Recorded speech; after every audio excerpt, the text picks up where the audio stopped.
ભરૂચ અને અંકલેશ્વરને જોડતા નર્મદા મૈયા બ્રિજ ઉપરથી મોટા અને ભારેદાર વાહનોને કારણે અનેક અકસ્માત સર્જાતા હોય છે.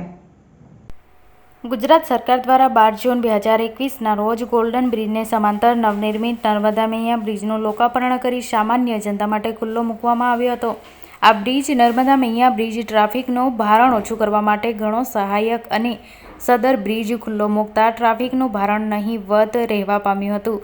પરંતુ ઘણા સમયથી રાત્રિના સમયે ખાનગી મોટા વાહનો જેવા કે ખાનગી બસ, ટ્રક જેવા ભારે વાહનો સદર નર્મદા મૈયા બ્રિજ પરથી પસાર થતા હોવાને કારણે નાના મોટા અકસ્માતોનો ખૂબ જ વધારો થવા પામ્યો છે, જેનો સામાન્ય નાગરિકો દ્વારા વિડીયો તથા ફોટો દ્વારા અનેક રજૂઆતો કરાઈ હતી. ભારે વાહનોના કારણે અકસ્માત થવાની સંભાવના છે.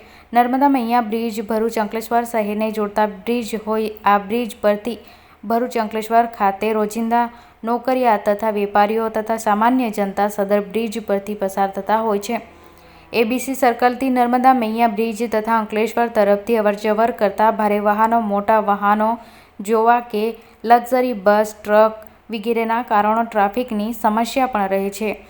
એબીસી સર્કલથી નર્મદા મૈયા બ્રિજ સુધીમાં મોટી હોટલ કોમ્પ્લેક્સ, મોલ તેમજ કોલેજ, બસ સ્ટેશન આવેલા છે, જેથી ભારેથી અતિભારે વાહનોની અવરજવરના કારણે જાનહાનિ થવાની પણ પૂરતી સંભાવના રહેલી છે.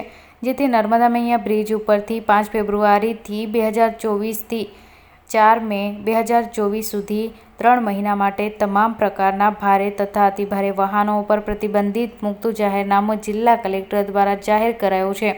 આ જાહેરનામામાં આદેશનું ઉલ્લંઘન કરનાર વ્યક્તિઓ સામે ભારતીય ફોજદારી ધારા કલમ 188 અને પોલીસ અધિનિયમ કલમ 131 મુજબ શિક્ષા કરવામાં આવશે.